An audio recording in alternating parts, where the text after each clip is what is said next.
15 minutos e montava. E numa dessas eu fiz uma brincadeira com o Raul. Teve uma leitura dramática que eu fiz. Então, eu já tinha essa coisa com o Raul.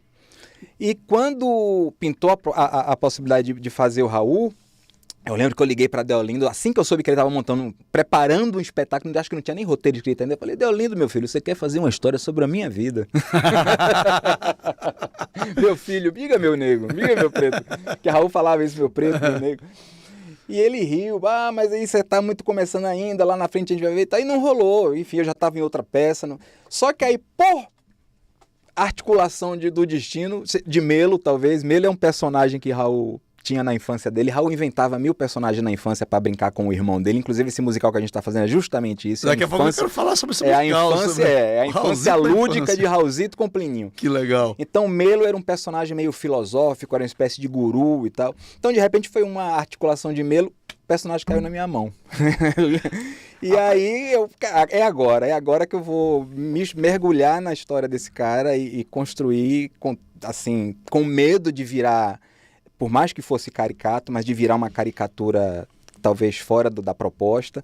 Mas de repente eu comecei a propor, e Deolindo começou a viajar, vamos por aí, a história da voz, o Neto Costa que fazia a preparação vocal, bora por aí. E vamos lá. Engraçado que você fala assim, eu quase conheci Raul. Uhum. É até esquisito a gente ouvir uma coisa dessa e saber que você desenvolve esse papel, que você representa Raul tão bem que parece que conviveu com ele desde a infância. Pois aí você fala assim, eu quase conheci Raul. Imagina se conhecesse. Ele não ia prestar, cara. Ele não ia prestar. Mas eu também era muito menino, né? Eu tinha 15 anos quando o Raul... Olha, a voz já tá ficando... Eu tô falando e parece que... eu era muito garoto, né?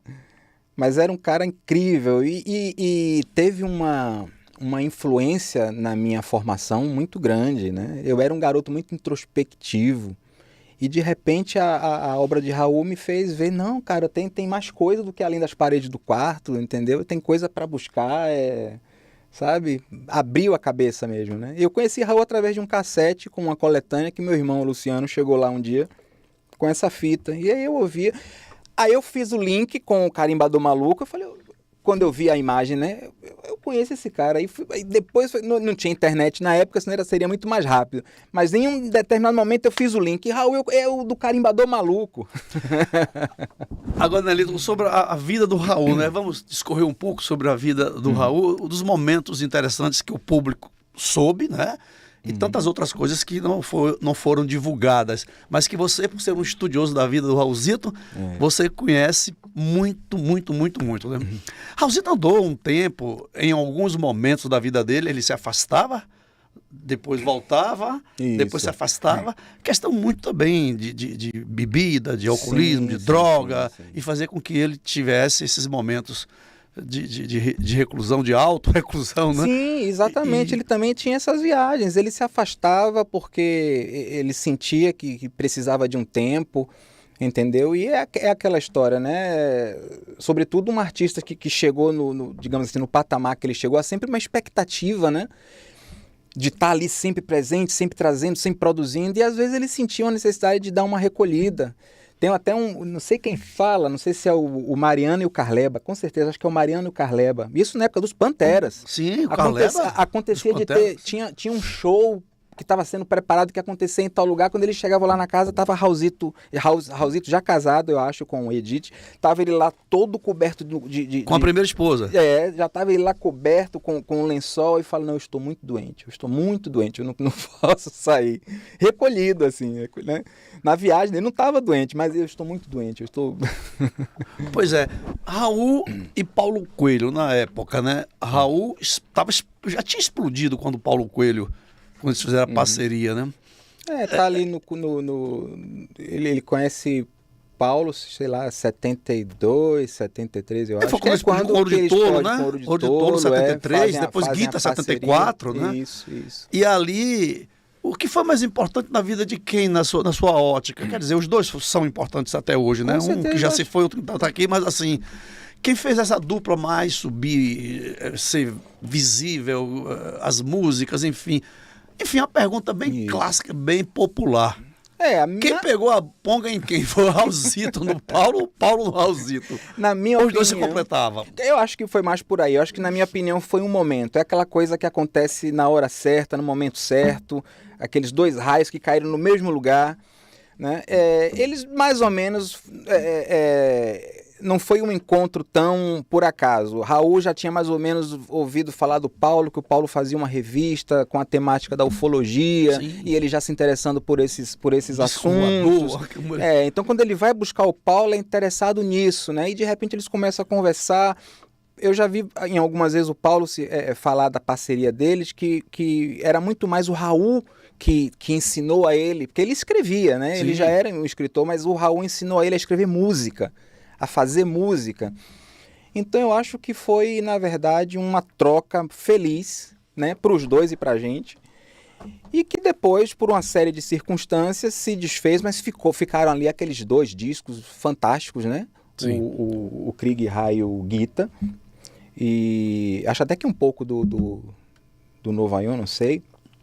Mas eu acho que os dois, eu acho que não dá pra gente falar em quem se aproveitou de quem, ou então se aproveitou um, se aproveitou do outro. Lógico, somos todos assim, e como né? você mesmo falou sabiamente, e quem lucrou com isso fomos nós. Fomos nós, e qualquer um de nós, nas relações que a gente desenvolve na nossa vida, em algum momento a gente está talvez tirando mais, ganhando mais ou dando mais. Inclusive, eu ouvi aí numa dessas entrevistas do Paulo Coelho, uma certa vez, que ele falou, tem música do Raulzito, tem música nossa, que eu mudei uma frasezinha só. Isso. E a música é toda do Raul, e ele fez questão de colocar meu nome. O próprio Paulo já declarou isso, né?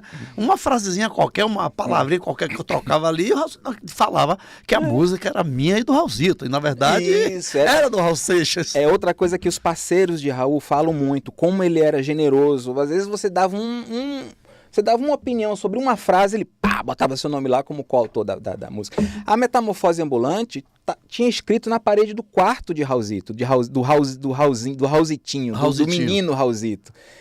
Durante anos ficou lá na parede. Ele até falava que Dona Maria Eugênia, mãe dele, segurou lá, escrito lá: eu prefiro ser essa metamorfose ambulante do que ter aquela mesma opinião formada sobre tudo. É muito chato.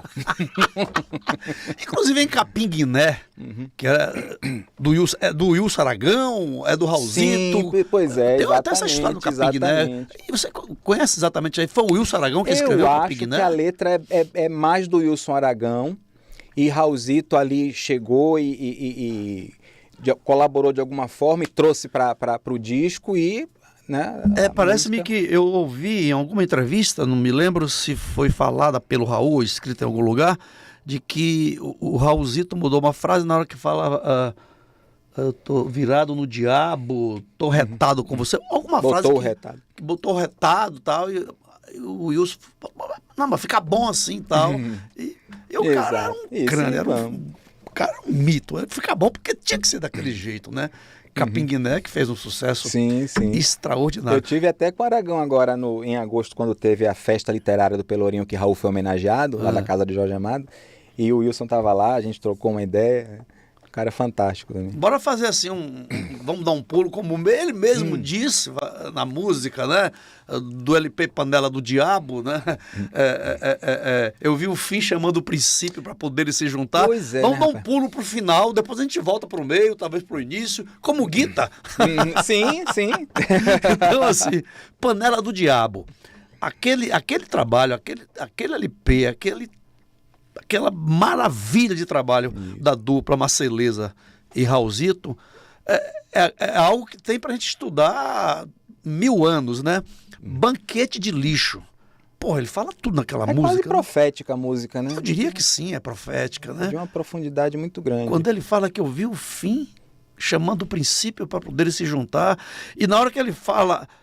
fui levado na marra, pois enfermeiro quando agarra é que nem ordem de prisão. Isso aí já é uma memória dele mesmo, porque ele passou por esse processo, né? Passou por isso. Inclusive, quando ele estava em Serra Pelada, né, autografando lá, e na diarreia que ele teve, né, ele contava essa história. Olha que situação surreal, a gente imaginar, e que ele jurava de pé junto, porque Raulzito também era muito de contar as histórias dele. As histórias dele, como a história... Como a do... Como é que chama? Do John Lennon. Do John Lennon. Do John Lennon. Eu até brinquei isso, que na festa literária a gente fez umas brincadeiras com as bandas convidadas e a Kingsman tava lá, né? E o Us Beatle, na verdade, foi com o Us Beatle. E aí tem a história, o Us Beatle tem essa brincadeira do John Lennon, do McCartney. E aí eu falei, ô John Lennon, bora de uma vez por todas tirar essa dúvida aqui. Eu tive ou não tive em sua casa? Você me botou 3 dias dentro de sua casa, a gente ficou conversando sobre essas figuras fantásticas que tem no mundo. Calígula, Jesus teve. Tá aí, eu acho que não teve, não. Ele teve sim, ele foi lá na frente do Dakota, né? Talvez tenha. Mas se clausurar por 3 dias na casa de John Lennon, isso não aconteceu. Não. Agora, o banquete de lixo, quando ele estava em Nova York e o mendigo estava lá com a pancada de ketchup, né? E convidou, né? Convidou ele. Eu acho isso fantástico. Isso é verdade. Ele contando a história e falando. E ele olhou pra mim e fez... chamou pra comer pro banquete. Aí o que é que tinha nesse banquete, Raul? Ketchup. E ainda fala ketchup e caviar na música. Ketchup e caviar, E outra coisa engraçada ainda nessa música, ele fala assim, eu dormindo embriagado, um par de coxas do meu lado, e eu sem saber se devia ou não tocar. Se era estrangeira, mãe, esposa, outra besteira que eu inventei de inventar. O cara era muito doido, né?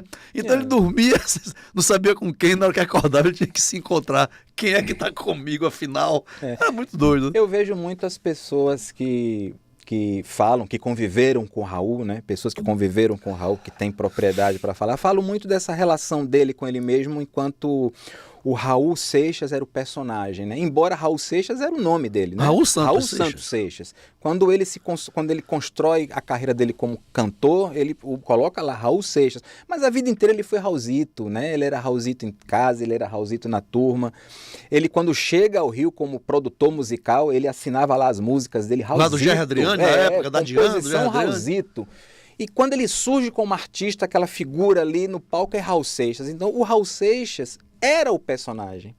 Raulzito é que era ele, ele era Raulzito. E ele sempre teve uma relação com esse personagem. E uma relação que às vezes ele se perdia, às vezes se encontrava. Então talvez seja isso que ele fala, que ele mais ou menos joga para fora, Seixas, né, desabafa. O Raul tem que encarar.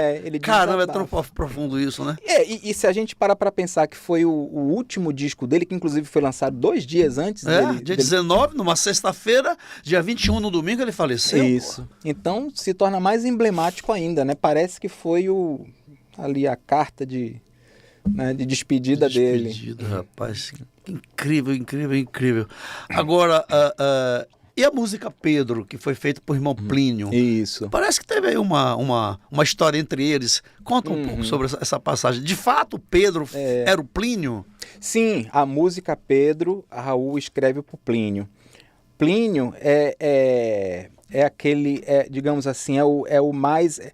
Raul era o dionisíaco da história, era o que viajava, mergulhava, e Plínio era o Apolo, era o Apolíneo, era o mais centrado, né? Era o mais pragmático, mas que um admirava no outro isso.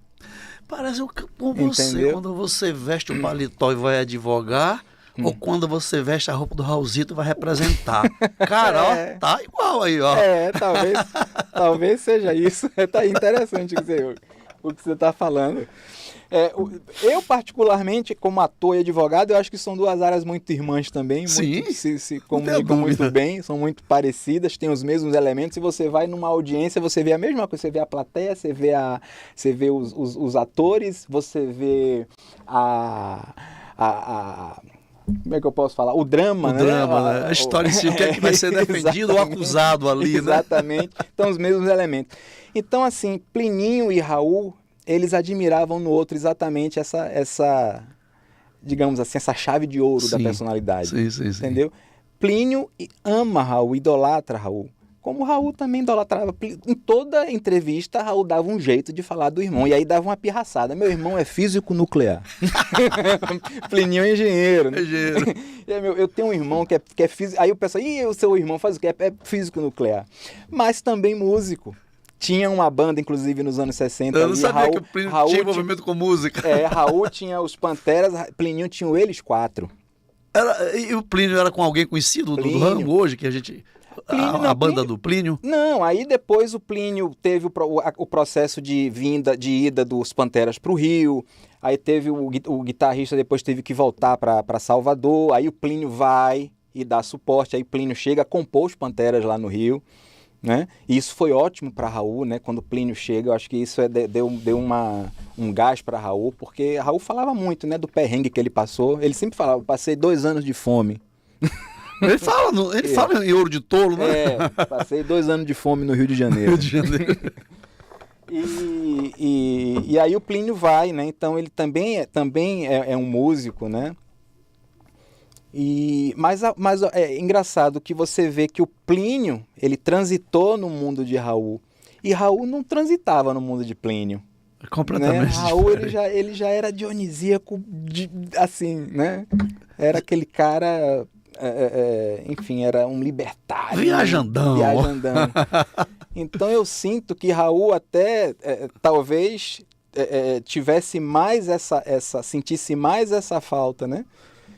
E daí vinha essa profunda admiração. Porque isso é uma coisa, a música traduz talvez um conflito entre os dois, né? Sim. Mas é isso. Provavelmente havia, né? Irmão sempre tem, mas o que eu entendo é que havia um respeito e um carinho imensurável de um com o outro. Porque eu vejo hoje como Plínio se refere ao irmão e a gente vê na obra com a música Pedro e vê nas entrevistas de Raul. Ele dava um jeito de botar o irmão na história. Até como diz, só pra sacanear. Meu irmão, 4 anos mais moço do que... Outra coisa que ele gostava de dizer, 4 anos mais moço que eu sou seu irmão mais velho, você me respeite. Aí, por falar nessas viagens do Raul, quando ele fala que ele não quer ser prefeito, que pode ser que ele seja eleito e alguém queira me assassinar. Ele tinha essa maluquice, essa viagem de alguém vai querer me matar, ele estava nos lugares e de repente falava, tô com medo, alguém vai me assassinar. Tinha essas viagens do Raulzito. Outra viagem, inclusive teve um caso complicado, né? Que uma pessoa morreu no apartamento de Raul ali no final dos anos 70, teve uma questão dessa. E Raul tinha essa viagem a gente até tinha uma cena na peça que a gente brincava com isso. Ele tinha essa viagem que em algum momento alguém na multidão que ele não via, que ele não enxergava, né? Ele via aquela multidão na frente dele, ele tinha meio que um medo de multidão. Engraçado que ele falava da morte assim sempre, o tempo inteiro, com aquela música, morte, talvez seja o segredo da vida. Pode ser que seja a última dose de uísque que eu tomei, que eu tropece numa calçada, bata a cabeça e morra. O trem das 7, o trem das 7 é uma metáfora, me parece que seja uma metáfora com a morte. Eu diria até que o trem 103 dos Panteras também tinha talvez alguma coisa com isso. Eu não quero ficar sozinho aqui, trem me leve, eu quero encontrar o amor que perdi. Embora a figura do trem também é muito forte, né? É porque o Tildo até me falava, né, que os trens aqui de Asdávila tinha 2 trens, sacoleiro do trem das 11. É porque seu Raulzinho... Seu Raul, o pai do Raul Seixas. Raul era Raulzito, porque o pai dele, Raul, era Raulzinho. Olha porque só. o avô era Raul. Olha só quanto Raul. Raulzinho e Raulzito. Inclusive Raulzito, tinha uma cena na peça que a gente brincava, a Edith grávida, e Raulzito falava, se você vai ser Raulzitinho. Edith é a primeira mulher dele? Edith é a primeira esposa dele, namorada, noivaram, casaram. E aí ele brincava da história do Raulzitinho. Plínio também é Plininho, porque já tinha um avô que era Plínio. Olha só. Né? Então, assim, a história o seu Raul, ele era engenheiro da RFFSA. Da Leste, como dizia aqui. Exato. E ele viajava muito e quase sempre ele levava os meninos para acompanhar ele nessas viagens. E os meninos iam ali naquela história do trem. Então, a figura do trem tem uma presença forte na obra de Raul e tem essa imagem da mudança, da transformação e eu acho que também da morte, né? O Trem das Sete eu não consigo fazer outra leitura que não seja essa, né? Veja o céu, já não é o céu que você conheceu. Que você conheceu não é mais, né? Olha que céu, o céu rajado, suspenso no ar. Exato.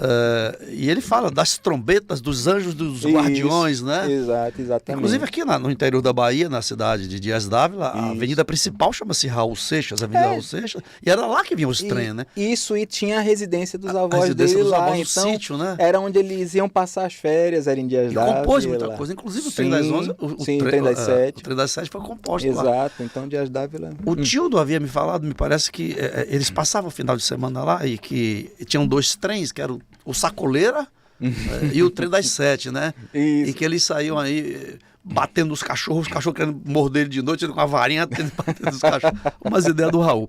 Agora, Raul também parece que teve assim, muitos probleminhas com o amor, com mulheres, né? A Maçã, sim, uma canção que ele deixa isso muito claro, né? Tantos problemas, ele continua amando, mas ele, por amar tanto, vai deixar ela à vontade, né? Isso foi para quem? Para Edith? Foi para... A Maçã é uma música que se atribui à Glória, que inclusive nós perdemos ano passado, Glória Wecker, que era irmã do Jay Wecker, né, que era guitarrista do Raul.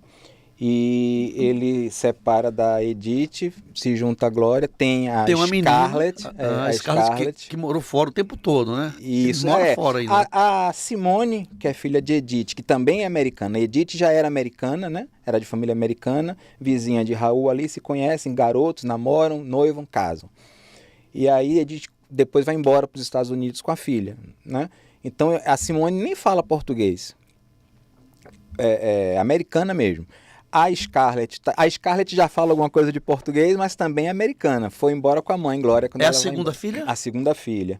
E depois vem a Vivian, que já é filha com a Kika, brasileira. A Vivian... Vive aqui no Brasil? Isso. E a Vivian, que a gente chama de Vivi. É ela que está fazendo agora uma repaginada aí no trabalho do pai, tá? Sim, fantástico, fantástico. É linda a Vivi.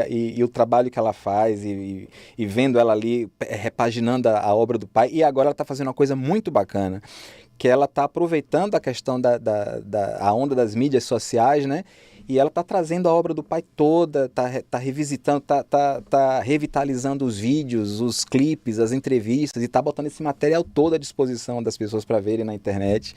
Então é Raul vivo mais do que nunca com esse material riquíssimo. Maravilha. Né? Então, voltando à Maçã, foi feita para a segunda mulher. Sim, então atribui-se a Maçã à Glória, porque Glória, ela tinha um perfil muito libertário, muito livre, muito... A mulher emancipada, sabe? É profundo, cara. Isso. Eu sofro, mas eu vou te libertar. E Raul, eu vi alguém até comentando sobre isso. Raul, em que pese essa figura que ele tinha, em casa ele tinha algumas caretices, né? Então a relação ali conjugal, ele tinha algumas coisas ainda que ele era bem, digamos assim, bem tradicional, sabe? E a Glória talvez tivesse no outro nível, enfim. E aí surgiram os conflitos, e aí ele separa, e aí tem a música: eu sofro, mas eu vou te libertar. Se eu te amo e tu me amas, outro vem quando tu chamas. Sofro, mas eu vou te libertar. O que é que eu quero se eu te privo do que eu mais venero, que é a beleza de deitar? Esse cara Raul fez músicas para todas as mulheres, para todas as esposas. E a do interior? Me fala sobre essa música. Ao chegar do interior... Inocente e puro e besta. O Sessão das 10. O Sessão das 10 é uma música que vem de um LP maravilhoso que o Raul faz ainda como produtor da CBS em 71. Que ele faz junto com Sérgio Sampaio. Sérgio cara Sampaio. Fantástico, que eu acho talvez um dos... Cearense, né? Não, ele é Cachoeiro do Itapemirim, conterrâneo de Roberto Carlos. Isso. Eu acho o maior compositor de respeito ao Roberto Carlos, mas eu acho o maior compositor de Cachoeiro do Itapemirim. Quem diga que eu dormi de touca, eu perdi a boca. Sérgio Sampaio. Eu achava que ele era meu bloco na rua. Meu bloco na rua. Sérgio Sampaio, Raul produz. Morreu recentemente, né? Não, Sérgio Sampaio já tem, fez 30 anos ano passado. Morto, né? 94, outro personagem. Sérgio Sampaio, o Raul traz para a CBS para produzir, né? porque ele viu o talento e traz para a CBS para produzir.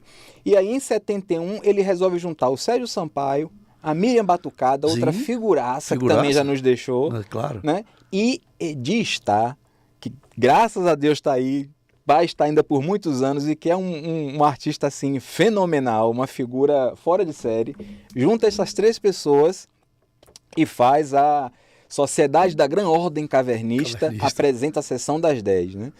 Que era um esculacho, mas ao mesmo tempo uma coisa muito aprimorada. Sim. Né? E tinha esquetes ali, esquetezinhas.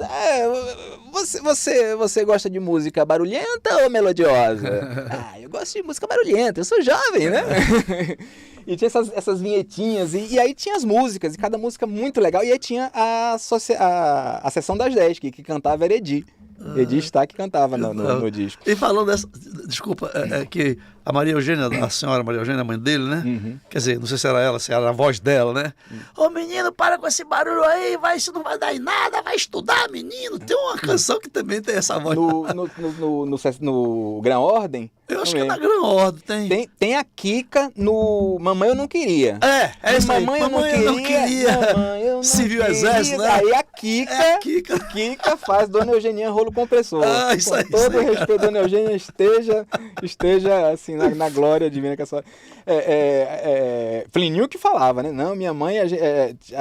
meu pai chamava de Eugeninha Rolo Compressor, porque ela era, né? Daquela nordestina retada. Mas no Mamãe Eu Não Queria, quem faz é Kika. É a voz de Kika. É a voz de Kika? Eu achava que era... Você sabe que é obrigatório e você tem que cumprir o seu dever com orgulho. A questão das Forças Armadas. Das Forças Armadas. Mamãe, eu não queria.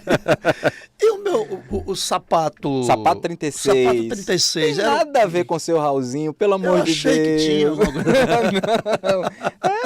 Não. Na verdade, Sapato 36 é uma metáfora com a ditadura militar. Né? Porque é aquela história, tinha que ter criatividade para falar naquela época, senão você não podia fazer. Ele já tomou porrada assim. Raul falava, eles pegam o meu disco, viram, pra ver se sai alguma coisa. É verdade. Ele falava. Agora, esse papo tá muito legal, cara. Eu tô viajando aqui. Raulzito, quando é que falar de Raulzito não é uma coisa maravilhosa? Agora, é tanta coisa para eu perguntar do Raul, para saber de você como eram essas histórias que a gente sabe sobre o Raul. Teve uma época que ele foi preso porque ele foi impostor dele mesmo. Sim, ele foi fazer um show em Caieiras, isso foi o quê? 1981, 82, ele foi fazer um show em Caieiras, interior de São Paulo, e ele estava embriagado, né? E aí ele começa a trocar as letras, ele começa a refazer a letra. Aliás, tem até uma música que ele tá cantando, não sei se Abre Sésamo, que ele começa a errar e o pessoal começa a reclamar, ele começa a falar: a música é minha, eu canto como eu quero. Fecha a porta, abre a porta. Ainda passa esses cara, nas redes sociais. E nessa ele começa a errar e o pessoal começa a reclamar e aí começa, não é ele não, não é ele não. Aí a polícia chega... E foi na época que ele tirou a barba, não foi? Não, acho que ele tava até com barba. Tava com barba, que depois tem até uma entrevista dele falando na delegacia e tal, e ele tá com barba, óculos escuro. E é engraçadíssima. É o que eu falo. Raul era caricato. Raul era um personagem e caricato. Porque você pega essa entrevista, é muito engraçado. Ele chegou na minha frente, olhou pra mim. Não é ele, não. Aí começou pá. Perguntou, aí vai entrevistar a Kika. Aí Kika fala, não, perguntaram pra ele onde é que o Chacrinha nasceu. Ele não sabia, tomou logo uma bordoada. Entendeu? E aí, e pra completar, tava sem documento, porque o Raul não sai de casa sem documento, o Raul saiu de casa sem documento. E nessa ele apanhou pra caramba e teve todo aquele problema, né? Inclusive depois, parece que chegou até Raul que tinha um cara se passando por ele, fazendo show se passando por ele. Pra ele tomar uma providência. Ele falou, não, manda meu RG pra ele, tira uma cópia e manda pra ele não passar o que eu passei. O Raul, vou te contar, falar o quê do Raul, cara? Ó, cara, leva meu RG. Manda pra ele uma cópia, tira uma cópia, mande pra ele. Falar de Raul nossa. E o Carimbadão Maluco foi uma encomenda da Rede Globo da época. Isso. e ele fez e acabou. Não, o que acontece foi que Raul estava num processo ali de afastado há muito tempo, né? É o quê? A Carimba do Maluco é ali de 83. É o que eu falo, que quando eu peguei a fita cassete de meu irmão, que eu fui ver a foto, eu lembrei do programa Plunct Plact Zoom. O Carimba do Maluco do Plunct Plact Zoom. 83. O que acontece? Kika, ela foi até ela tinha os contatos dela, né? Kika é da área de produção musical, foi assim que eles se conheceram, inclusive.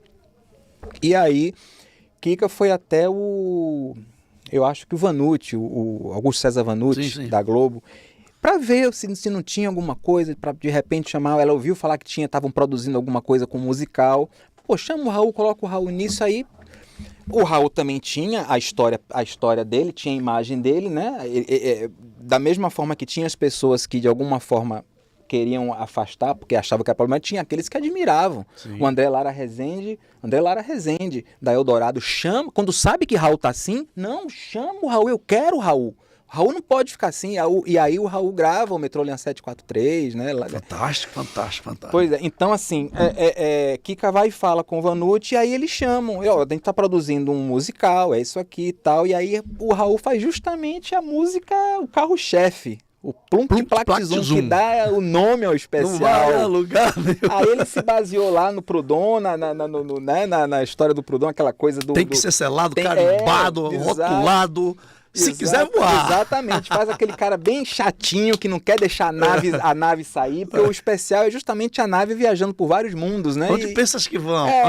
5, 4, 3, 2, 1, parem. Onde é que vocês pensam que vão? Aí o Raul, Agora teve uma outra época, eu acho que foi bem antes do Plunct Plact Zoom, que ele também andou meio afastado aí pelas viagens bebedeiras, pelas beberragens dele lá. E voltou com... Aí tava explodindo Rita Lee, tava explodindo rock, tava explodindo aquele menino dos óculos... Silvio Brito. E ele veio com Eu Também Vou Reclamar. Eu Também Vou Reclamar, numa pirraça, né? Pirraçando Belchior. Porradão aquela... Porque eu fui o primeiro. Já passou tanto janeiro, mas se todos querem, eu vou voltar. Mas assim, ele não ficou tanto tempo afastado. Eu Também Vou Reclamar, é de 76. Raul tem disco em 73, 74, 75, 76, 77, 78, 79. Então, eu acho que é aquilo. Um curto tempo que ele ficou. Eu acho que aquelas viagens do Raul que de vez em quando ele precisava dar uma afastada. Inclusive, nesse período ele já volta até sem barba, né? Sim, que é o Maluco Beleza, ele já volta sem barba. Você acha que Raul era um grande gozador, um grande brincalhão, entendeu?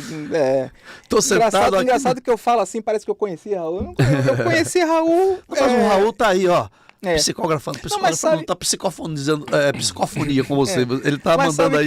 Mas eu me sinto muito próximo dele, não sei se o trabalho que eu fiz com ele, não sei se meio a simbiose, não sei se eu assumi a história, na época a imprensa chamava a peça de mesa branca, e não sei se a minha própria relação na minha infância, porque ele era muito presente, eu sei que eu me sinto muito próximo dele. E por falar essa história aí, mítica e mesa branca, etc e tal, eu li um livro que chama-se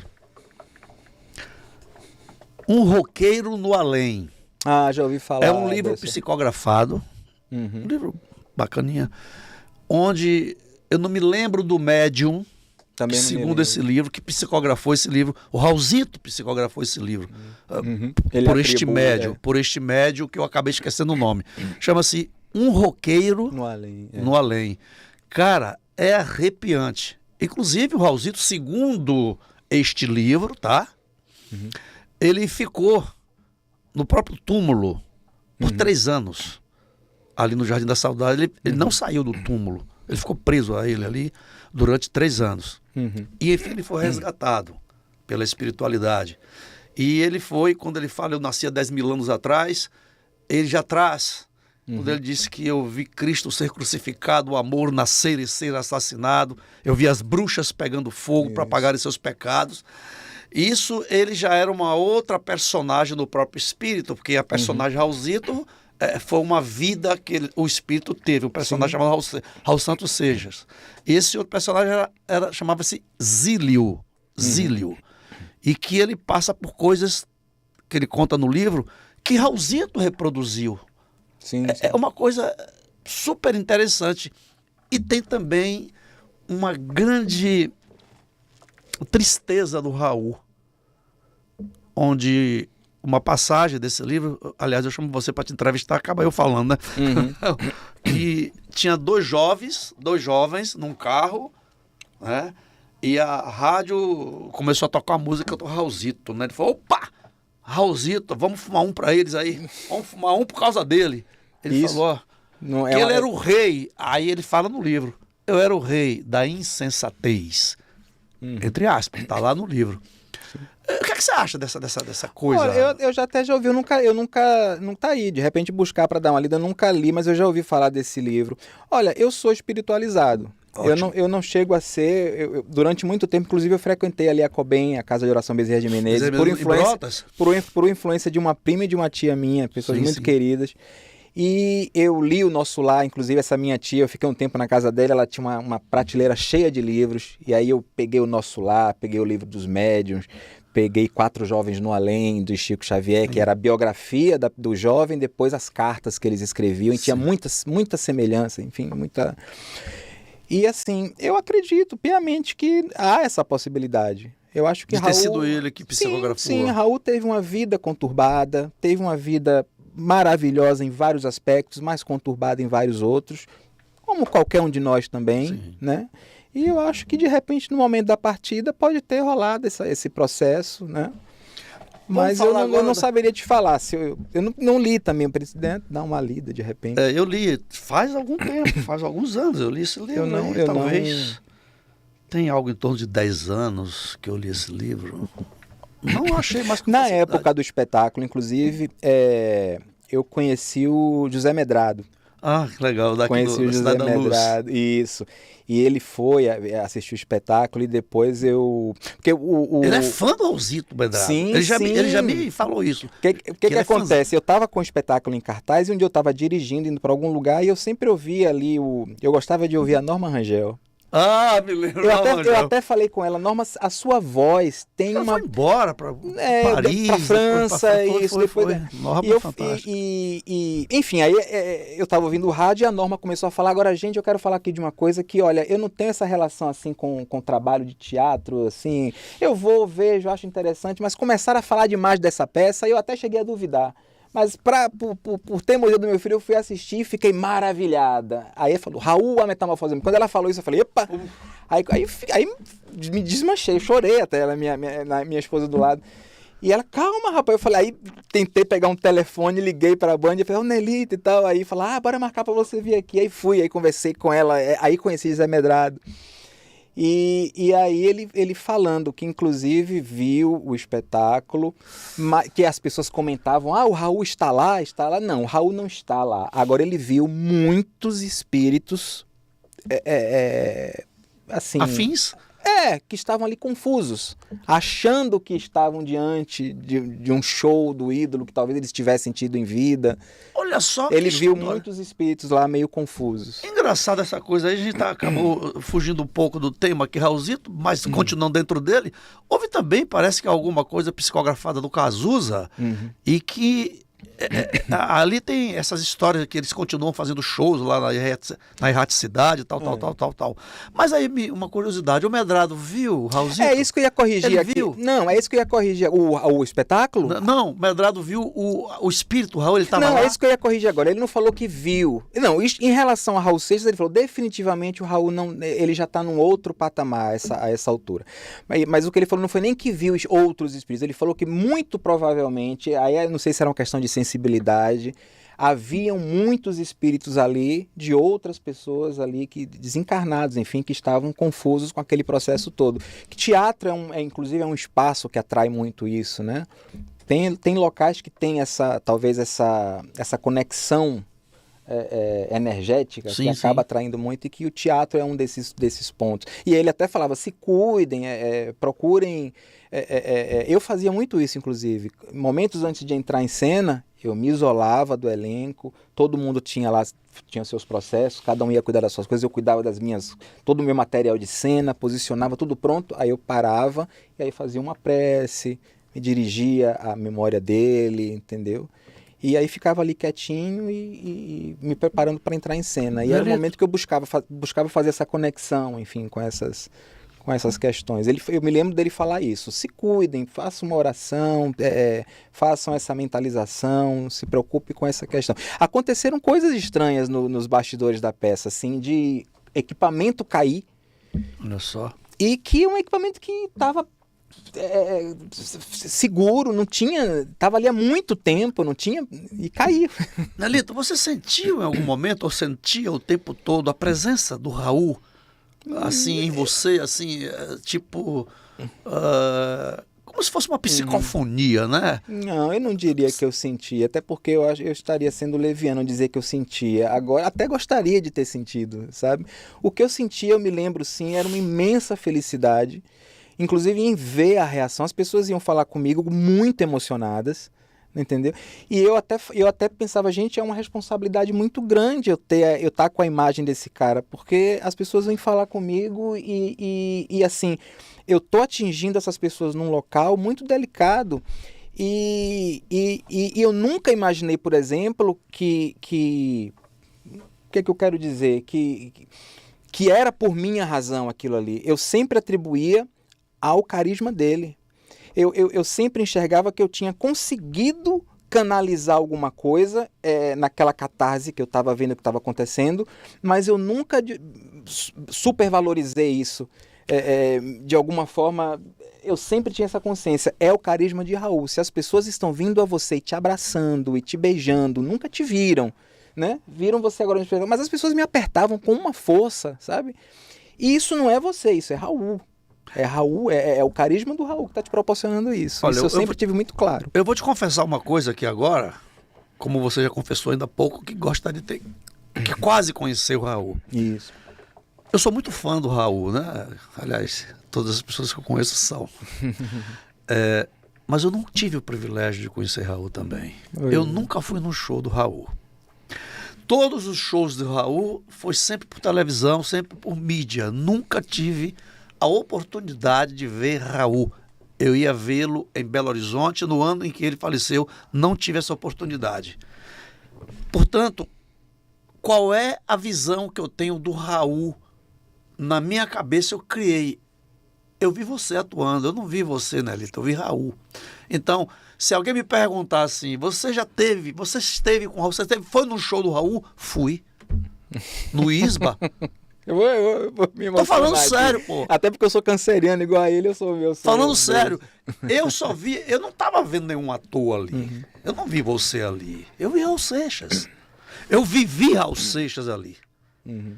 E ficou na minha cabeça. Tem o quê? 20 anos isso? 20 anos agora, a peça faz 20 anos. Ela estreou no dia 28 de junho, o dia que Raul faria 60 anos, de 2005. Pois é, eu tava lá com a minha mulher, falei, não é possível. O primeiro show do Raul que eu falei pra ela, o primeiro show do Raul que eu vim ver. Show do Raul, pra mim é o show do Raul. Porque quem tava ali foi o Raul. Agora eu te pergunto, não vai voltar essa peça, pô? A peça acho que teve o tempo dela, já tem tanto tempo, quem sabe, né? A gente nunca pode falar. O que acontece é que nos bastidores dela surgiu essa história, a cena inicial da peça era a infância do Raul, que é uma história, inclusive, divertidíssima. E Edivar Passos, que fazia comigo, eu era o Raul, ele era o Plínio, e ele sempre falava, gente, como essa cena daria um espetáculo, como essa história da infância dos dois daria um espetáculo.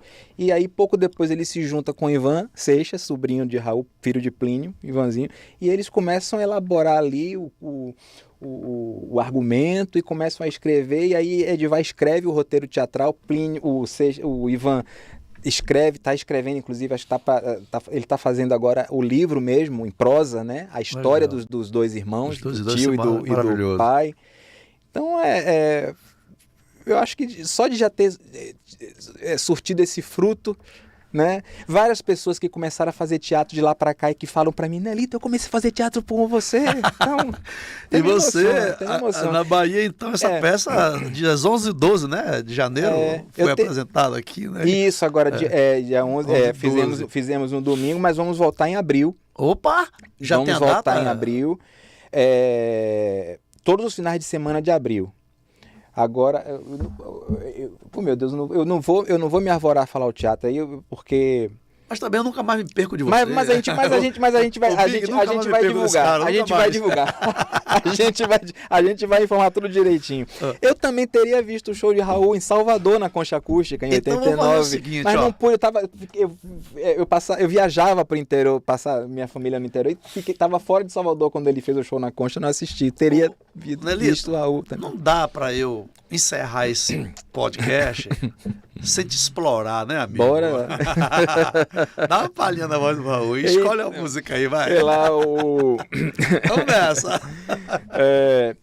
Na Flipelô agora, a gente fez uma brincadeira na mesa que a Kika participou. Falei, Edivar, bora entrar cantando o Trem das Sete. Bota a música do Trem das Sete, eu entro sem avisar ninguém, fazer uma surpresa. E aí a Vivi tava lá, a Vivian Seixas tava lá, filha da Raul. Ela disse que quando ouviu, ela falou, meu pai? Que gravação é essa? Que eu não me lembro dessa gravação. Que legal. Então dá esse prazer aqui pro nosso público, cara. Raulzito aí, eu quero ver Raulzito cantar de novo. Vamos lá. Oi, oi o trem, vem surgindo de trás das montanhas azuis, olha o trem. Oi, oi o trem, vem trazendo de longe as cinzas do velho éon. Oi, já vem, fumegando, apitando, chamando os que sabem do trem. Oi, é o trem, não precisa passagem, nem mesmo bagagem no trem. Valeu, cara, valeu. Cara, você é fantástico, cara. Ó, obrigado. Raulzito, como eu nunca tive o privilégio de ver Raulzito, né? Eu vi agora. Humildemente, você é fantástico. Agradeço. Poucas peças teatrais, aliás, eu só posso destacar dois musicais que eu vi os personagens, né? Interpretado pelos grandes atores. O primeiro é o seu, para mim é o primeiro de todos. Você é o Raulzito. Olha, recentemente teve no Rio de Janeiro o Bruce Gunlevski fazendo o Raul, ele deve voltar. A peça, acho que deu uma parada, mas deve voltar.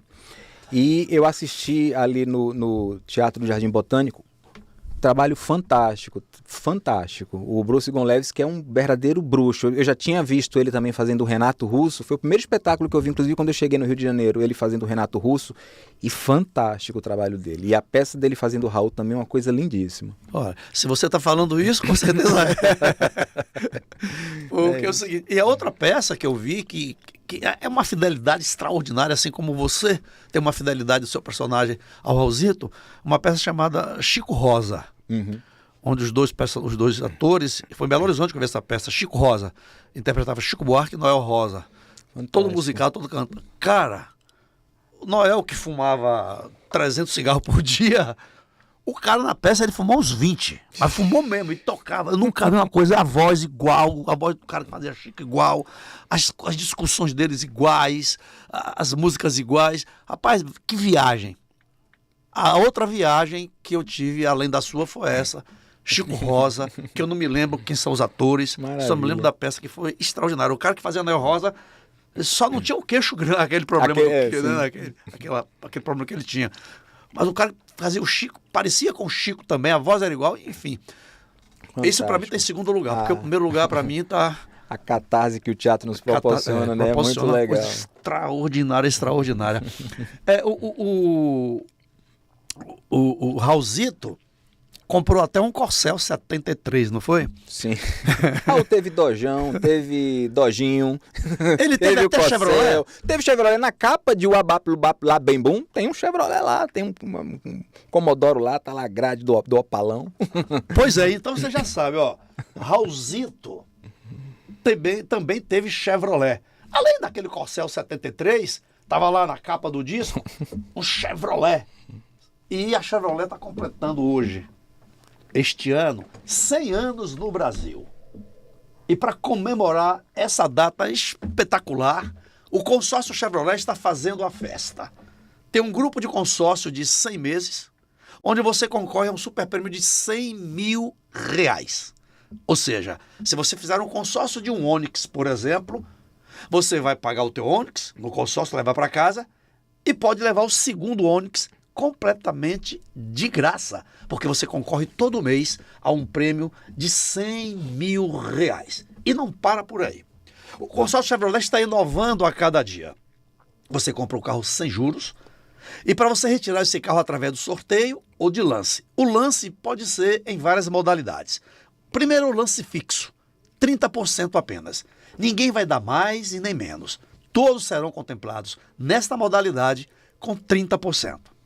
Uma outra modalidade do lance é o lance livre, que aí fica a capacidade financeira de cada um.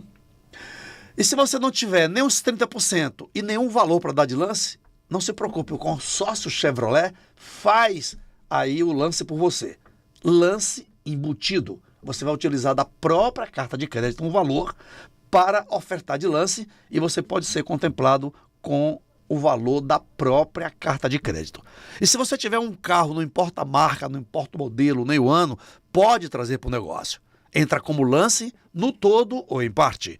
A outra parte a gente devolve em dinheiro e você ainda reduz o valor das parcelas daí para frente. Tudo isso só é possível se você tomar a decisão agora de entrar em contato com o Grupo New Chase aqui na Bahia, com o consórcio Chevrolet, e fazer rapidamente o seu consórcio. Você corre um sério risco de levar para casa R$100 mil. O Raulzito comprou um Corcel 73 e você vai comprar um Onix ou um Chevrolet qualquer 2025 através do consórcio Chevrolet da fábrica para você. Nelito, o cara tem um Chevrolet também, né, velho? O Raulzito, né? Isso, o abá pelo bap lá bem bom, a capa do LP. Poxa, o tempo. E ele falava assim, né? Ele teve uma época que teve um problema de dentição, quase que perdeu todos os dentes, se não todos. Sim, tem até a brincadeira, né? Quando ele vem pra Bahia pra começar com ali com Marceleza a retomada ali dos shows e tudo, ele fala, não, eu vou colocar os dentes pra voltar pra Bahia, pra encarar. Engraçado que isso, antes, porém, ele havia feito uma música, né, que ele fala, né, vou me confessar com o padre, vou ficar banguelo numa boa, isso, que eu vou inventar mais um partido, neném. Vou rasgar dinheiro, botar fogo nele só pra variar. Isso aí no início dos anos 80, a década que infelizmente ele não sobreviveu, a década que ele dizia que era charrete que perdeu o condutor. Perdeu o condutor. E ele falou numa frase que perguntaram a ele, ele falou que ele tinha dois objetivos, que ele ia conquistar o mundo e sair dele. Mais ou menos assim, né? Ele falou, eu vou conquistar o mundo e sair dele. E ele fez as duas coisas, conquistou o mundo e saiu deste mundo. Mas ele está no outro mundo muito melhor, muito superior ao nosso. E nos emanando de onde ele está. Podia ter ficado mais tempo, né? Ia estar comemorando agora 80 aninhos, agora esse ano, 28 de junho, 80 aninhos de Raul. Mas enfim, vem coisa inclusive aí. Eu tenho certeza que vem coisa boa aí ao longo do ano para marcar esses 80 anos que ele faria. Pois é, né, rapaz? Que legal. Nosso tempo aqui, infelizmente, está chegando ao fim. É bate-papo para uns 4 podcasts. Sim, com certeza, com certeza. E nem falamos de você, da sua jornada aí nos palcos, no cinema, na televisão. Ficamos aqui presos no Raul, porque o Raul nos prende, né? Nos prende, com certeza. E eu amei, adorei, porque Raul, falar de Raul eleva. Betânia fala, eu adoro cantar guitarra, eleva. Então ela tá certa. É verdade. Raul eleva. Então, cara, eu só tenho que agradecer, dizer que para mim também, vários momentos de catarse eu tive aqui, em falar de um ídolo que eu acho que eu não conheço ninguém que não goste do Raul, e sobretudo o show que eu assisti do Raul, que foi você que me proporcionou, cara. Foi o único show que eu tive do Raul. Foi o Raul que estava ali naquela peça para mim. Que massa. Te agradeço, muito obrigado. Eu que agradeço. E em abril, quando você voltar aqui, eu quero, Big, convidar para que ele venha aqui falar da peça, né? Como é que chama a peça? As Aventuras do Maluco Beleza. Do Maluco Beleza. Eu e Edivar, a gente vem aqui para falar todas as doideiras e lembrar também de como que isso foi embrionário lá atrás, né? Então, assim, eu quero, nesses 2 minutos e meio, dizer para você que o nosso podcast está chegando ao final. Eu quero agradecer também a sua audiência e bota a boca no mundo, bate na porta do vizinho, chama a galera e fala para assistir o podcast Ailson Lino Convida no YouTube da Band. E muito obrigado a vocês, e eu quero encerrar assim como alguns programas encerram, né? Você cantando Raulzito, e eu dou meu tchau aqui e canta Raulzito pra gente. Eu conheço bem a fonte que desce daquele monte, ainda que seja de noite. Nessa fonte tá escondida o segredo dessa vida, ainda que seja de noite.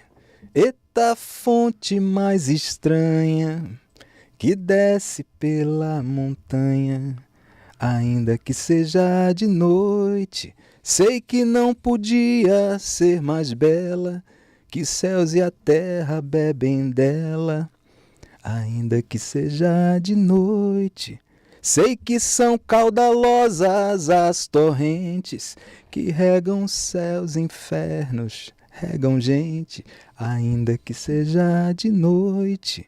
Daqui se está chamando as criaturas que dessa água se fartam mesmo às escuras, ainda que seja de noite, ainda que seja de noite. Eu conheço bem a fonte que desce daquele monte, ainda que seja de noite, porque ainda é de noite no dia claro dessa noite, porque ainda é de noite no dia claro dessa noite. É isso.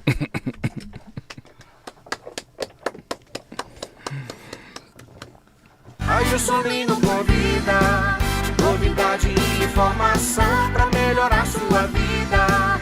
Podcast Ailson Lino Convida.